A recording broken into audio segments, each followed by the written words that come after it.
नमस्कार, मैं अनूप कुमार सिंह, गणित मंत्रा के यूट्यूब चैनल पर आपका स्वागत है। आज हम आपको कुछ ऐसे प्रश्न बताएंगे। पिछले वीडियो में आपको कुछ प्रश्न बताए गए जिसमें 1 वर्ष, 2 वर्ष, 3 वर्ष, 4 वर्ष तक के चक्रवृद्धि ब्याज को निकालना आपको बताया गया।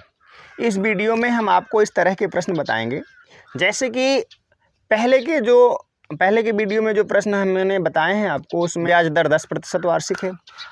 अब आज के वीडियो में हम आपको ऐसे प्रश्न बताएंगे जिसमें ब्याज दर 10% वार्षिक होगी और ब्याज की गणना हमें 6 महीने के लिए, 2 छमाही के लिए, 3 छमाही के लिए, 3 माह के लिए या 1 तिमाही के लिए या 2 तिमाही के लिए करनी होगी।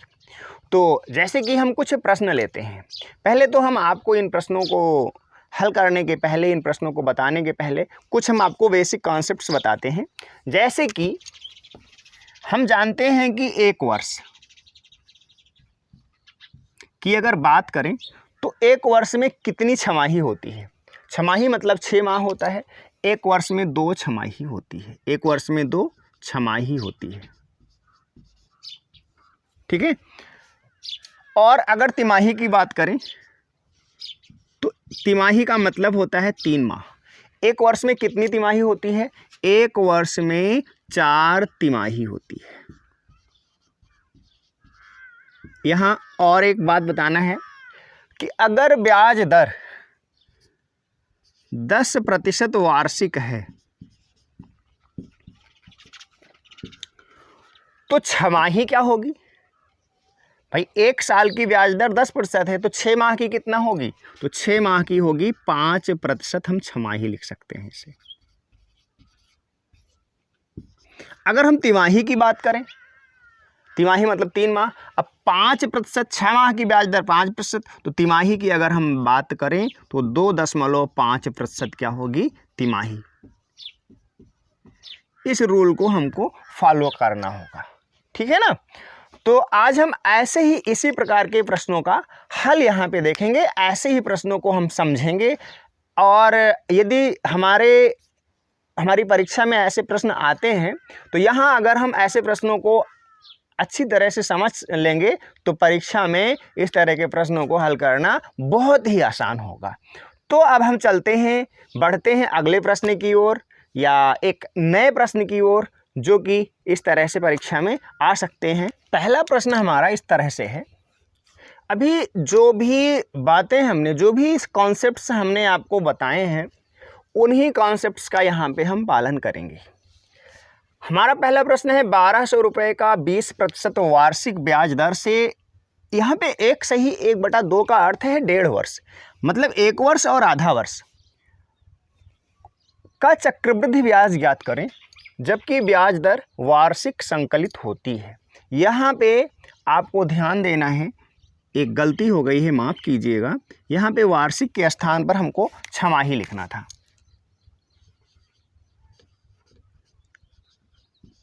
तो ध्यान रखिएगा, ब्याज दर छमाही संकलित होती है, ठीक है। और हमारे ऑप्शंस भी हैं। इस प्रश्न को हम हल करेंगे।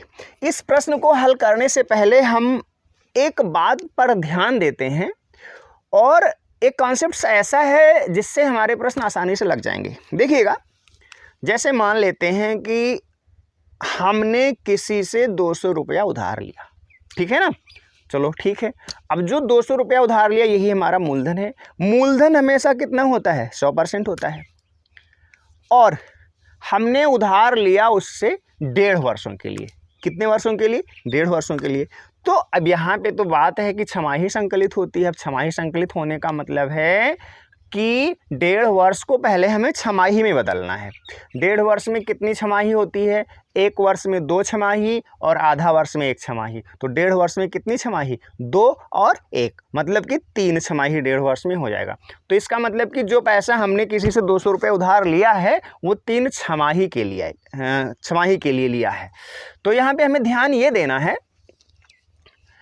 कि हमने उससे 20% वार्षिक ब्याज दर पर पैसा उधार लिया, ठीक है ना। अब छमाही के लिए लिया, लेकिन ब्याज दर तो यहाँ वार्षिक लिखी हुई है, तो वार्षिक लिखिए, तो 20% वार्षिक अर्थात एक वर्ष के लिए 20% है, तो 6 माह के लिए 10%। अब यहाँ पे प्रश्न आता है कि 200 रुपया हमने किसी से, या 200 छोड़ दीजिए, हम यहीं 1200 ले लेते हैं, 1200 रुपये को हमने किसी से 10% छमाही ब्याज दर पर 3 छमाही के लिए लिया है। तो ध्यान ये देना है कि जो पैसा होता है वो हमेशा 100% होता है, जो पैसा उधार लिया जाता है या किसी को उधार दिया जाता है। तो हमने किसी से 100% पैसा उधार लिया। अब देखिएगा, पहली छमाही में हमको ब्याज दर कितना 10% देना है, तो जब एक छमाही पूरी हो गई तो वो पैसा 100% कितना हो गया हमारे पास 110%। अर्थात हम एक छमाही के बाद हम किसी को पैसा वापस करते हैं तो 100 तो जो हमने लिया है वो तो वापस करेंगे, 10% जो उसकी ब्याज दर है उससे भी वापस करना पड़ेगा। अर्थात हमें कितना वापस करना पड़ेगा 110। हमने वापस नहीं किया, हम वापस नहीं कर पाए, तो फिर क्या करना है? अगर हम वापस नहीं कर पाए तो वो पैसा जो 110 हुआ है वो अगली छमाही अर्थात दूसरी छमाही के लिए मूलधन का काम करेगा। मतलब कि अगर हम दूसरी छमाही के अंत में वो पैसा उसे वापस करते हैं तो हमें 110 का 10% कितना होता है 11, तो 110 तो देना पड़ेगा प्लस 11 और देना पड़ेगा, जिसे हम कहते हैं ब्याज पर ब्याज लेना, ब्याज का ब्याज लेना। तो इसमें 100 पर ही ब्याज नहीं लगेगा, चक्रवृद्धि ब्याज में ब्याज पर भी ब्याज लगेगा। जो हमारा ब्याज 100 का तो ब्याज लगेगा प्लस जो 10 रुपये ब्याज पहली छमाही का हुआ था उसका भी ब्याज लगेगा। तो 100 का ब्याज 10 रुपया और 10 का ब्याज 1 रुपया, तो 10 और 1 11 रुपया ब्याज हो जाएगा। तो 110 और 11 121 रुपये ब्याज हो जाएगा। इसी तरह से इस प्रश्न को हम हल करते हैं। ध्यान दीजिएगा, आसान प्रश्न है। यहाँ पे जो डाटा हमको पता है उसे हम यहाँ पे लिख लेते हैं। तो हमारा डाटा क्या है? मूलधन की बात करें तो मूलधन है 1200 रुपये, और हमें क्या पता है? ब्याज दर मतलब कि compound interest, rate of compound interest कितना है? 20% वार्षिक है, 20% वार्षिक है। तो अगर छमाही की बात हो रही है तो ये हो जाएगा 10% छमाही।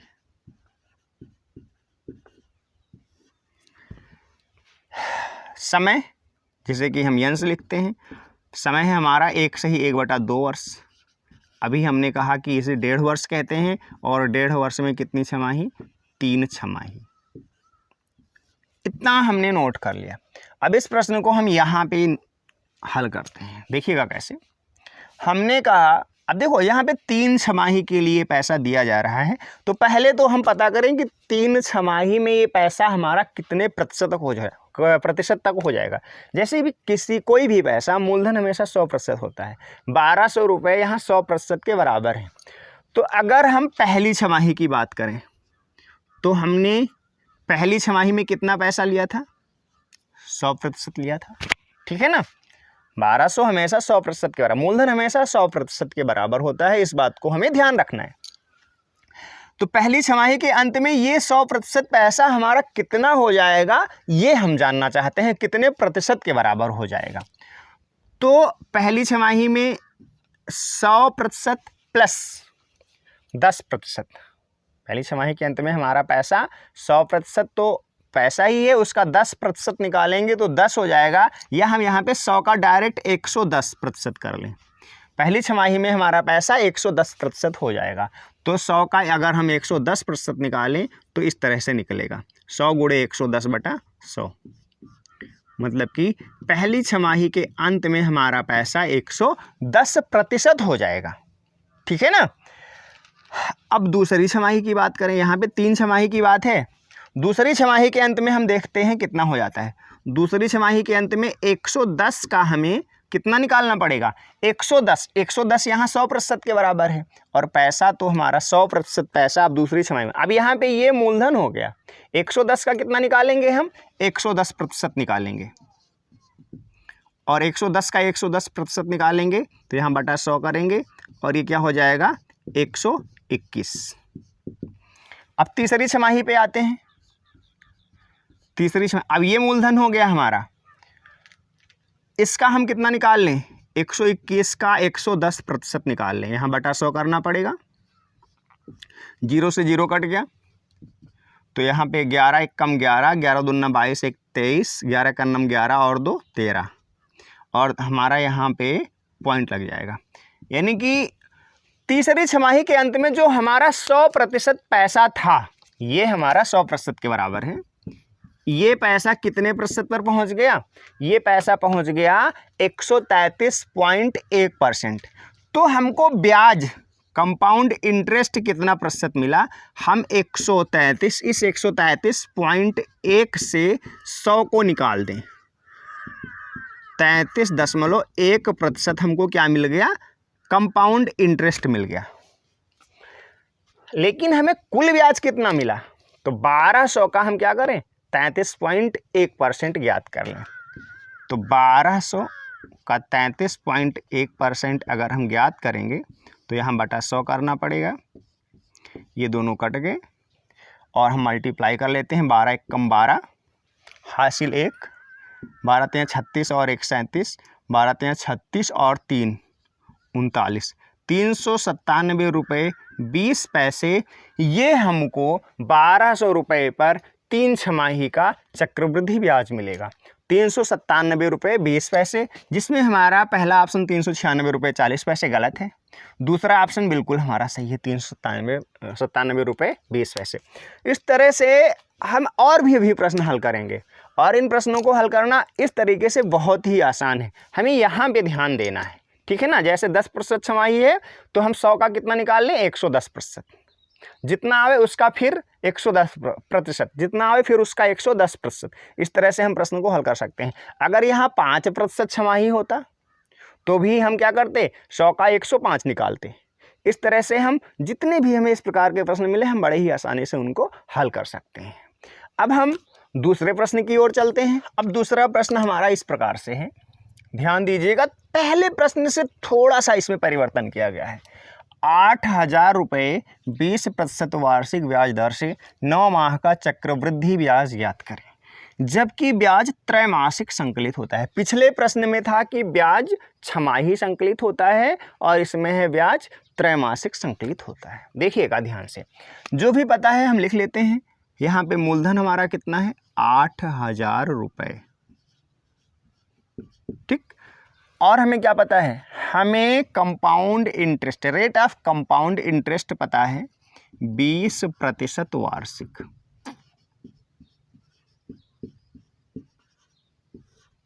और हमें क्या पता है? हमें टाइम पता है 9 माह। तो यहाँ पे ब्याज त्रैमासिक संकलित होता है, ठीक है ना। तो हमें ध्यान देने वाली एक बात यह है कि 20% एक वर्ष का ब्याज होता है, और त्रैमासिक मतलब तिमाही, और एक वर्ष में कितनी तिमाही? 4 तिमाही। तो तिमाही, एक तिमाही का ब्याज कितना होगा? क्योंकि ब्याज को हमें त्रैमासिक पता करना है। तो एक वर्ष में, तो हाँ, एक वर्ष में 20% ब्याज पड़ता है, तो 6 महीने में कितना पड़ेगा? 10%। और 3 महीने में कितना पड़ेगा? 5%। तो यहाँ हम लिख सकते हैं 5%। तिमाही लिखिए चाहे त्रैमासिक लिखिए, दोनों ही सही होगा, ठीक है। और यहाँ 9 माह। अब त्रैमासिक ब्याज संकलित होता है अगर, तो 9 माह में कितने त्रैमासिक होंगे? 3 त्रैमासिक, 3 तिमाही भी लिख सकते हो। इस तरह से हमने सारी चीज़ें यहाँ पे नोट कर ली। अब हम यहाँ पे प्रश्न को हल करते हैं। हमने पिछले प्रश्न में बताया कि जो भी हमारा प्रिंसिपल होता है वो 100% होता है, ठीक है ना। तो देखिएगा, हमें 3 स्टेप को फॉलो करना है यहाँ पे। पहली तिमाही में हमारा पैसा कितना हो जाएगा? 100% से बढ़ के कितना हो जाएगा? जो भी हो जाएगा। फिर दूसरी तिमाही में जो भी पैसा पहली तिमाही में बनेगा वो दूसरी तिमाही में मूलधन का काम करेगा, ठीक है ना। यहाँ 5% तिमाही है, तो हमें क्या करना है कि हमें 100 का 105% निकालना होगा। हमारा मूलधन कितना है? 100%। और पहली तिमाही में पैसा हमारा 105 तो हो जाएगा, तो हम 100 का क्या करें? 105% निकाल लें। तो प्रतिशत निकालने के लिए 100 का 105% निकालेंगे, तो यहाँ बटा 100 करना पड़ेगा। ये कट गया, तो हमारा पैसा कितना हो गया? 105% के बराबर। पहली तिमाही में हमारा पैसा हो गया 105%। अब हम बढ़ते हैं दूसरी तिमाही की ओर। दूसरी तिमाही में ये 105 का हम कितना निकालेंगे? देखो दूसरी तिमाही में ये 105 रुपया हमारा प्रिंसिपल बन गया, मूलधन बन गया, और दूसरी तिमाही में ये मूलधन फिर 105। अब आप अभी तो ये 100% है, इसका हम कितना निकाल लें? 105% निकाल लें। तो यहाँ बटा 100 हमें क्या करना पड़ेगा, और यहाँ पे पॉइंट लगेगा। अब 105 का 105% निकालेंगे। अच्छा 105 का देखिए कुछ हमारे पास तरीके भी होते हैं। यहाँ पे अगर हम ये 100 को लिखा रहने दें और हम क्या करें, 105 का हम स्क्वायर पता करें, तो यहाँ पे एक स्क्वायर निकालने का भी तरीका हम साथ साथ में आपको बताते हैं। ये क्या है, हमें क्या करना होगा, सबसे पहले सबसे लास्ट में जो हमारे पास डिजिट होगी उसका हम स्क्वायर करेंगे। तो 5 का स्क्वायर कितना होता है? 25। ठीक है ना, ध्यान दीजिएगा, 5 का स्क्वायर कितना होता है? 25। अब क्या करना है, यहाँ 10 है, क्या है यहाँ पे? 10। 10 में 1 जोड़ेंगे तो कितना आएगा? 10 में 1 जोड़ेंगे तो कितना आएगा? 11। और 11 को हम 10 से मल्टीप्लाई करेंगे तो कितना आएगा? 110। तो 105 का स्क्वायर हो जाएगा 11,025। 105 का स्क्वायर कितना हो जाएगा? 11,025 बटा 100 तो पहले से ही है, तो ये दोनों काटेंगे तो यहाँ पे पॉइंट लगेगा, अर्थात 110.25% हमारा दूसरी तिमाही में पैसा हो जाएगा। ठीक है ना। अब देखिएगा, हमने जिन संख्याओं के लास्ट में 5 होता है उनका स्क्वायर निकालने का जो तरीका हमने बता दिया। जैसे कि मान लेते हैं एक संख्या, जल्दी से देख लेते हैं, इसका स्क्वायर पता करना है। 5 का स्क्वायर कितना? 25। 6 में 1 जोड़े कितना? 7। 7 का 6 से मल्टीप्लाई करेंगे 42, तो 65 का स्क्वायर 4225 आएगा। इस तरह से स्क्वायर भी निकालते हैं। साथ साथ में हम स्क्वायर निकालना भी सीख लिए, एक सिंप्लीफिकेशन का क्वेश्चन भी हमने सॉल्व कर लिया। चलिए भाई, तो हमने 2 स्टेप को फॉलो किया, अब तीसरे स्टेप को यहाँ पे हम फॉलो करते हैं। ठीक है, अब क्या करेंगे, दूसरी तिमाही के अंत में हमारा पैसा हो गया 110.25%। इसका हम कितना निकाल लें? 105% निकाल लें। हमको क्या करना होगा? बटा 100। ठीक है, क्या करेंगे, चलो भाई 5 से हम डिवाइड करते हैं। 5 से इसे करेंगे तो क्या आएगा? 21, और 5 से इसे करेंगे तो क्या आएगा? 20। ठीक, अब हम 21 से इसको मल्टीप्लाई करें। 21 पंचे 105, 10, 21 दून 42, 10 52, 5, 21 शून्य 0 5, 21 एकम 21, 21 एकम 21, 2 23। यहाँ पे हम क्या लगाएंगे? पॉइंट, और नीचे क्या लिखेंगे? 20। यहाँ ये 0 काटेंगे, पॉइंट हमारा यहाँ पे 5 के बाद लग जाएगा, और 2 से इसको हम डिवाइड करेंगे तो क्या आ जाएगा? 2 1 कम 2 1 3, हाँ 2 1 कम 2 2 1 कम 2 1 3, 2 पंचे 10, पॉइंट लगाएंगे, और 2 सत्ते 14, 2 छक 12, 2 दूनी 4, 2 पंचे 10। हमारा पैसा कितना प्रतिशत हो गया? 3 तिमाही में, 3 तिमाही में पैसा हो गया 115.7625%। ठीक है ना। 100% से हमारा पैसा कितना हो गया? हमारा पैसा तो यहाँ पे 100% था ना, 100% से इतना हो गया। बढ़ा कितना? इसमें से हम 100 को क्या करें? माइनस कर दें। हमारा पैसा बढ़ा 15.7625%। अब हम 8000 का 15.7625% निकाल लें, वही हमारा क्या हो जाएगा? आंसर। निकालिए भाई, 8000 गुणे 15.7625 बटा क्या करेंगे? 100। 2 0 तो यहाँ पे कट गए। अब हम इसको मल्टीप्लाई करें, तो मल्टीप्लाई करने पे क्या आएगा?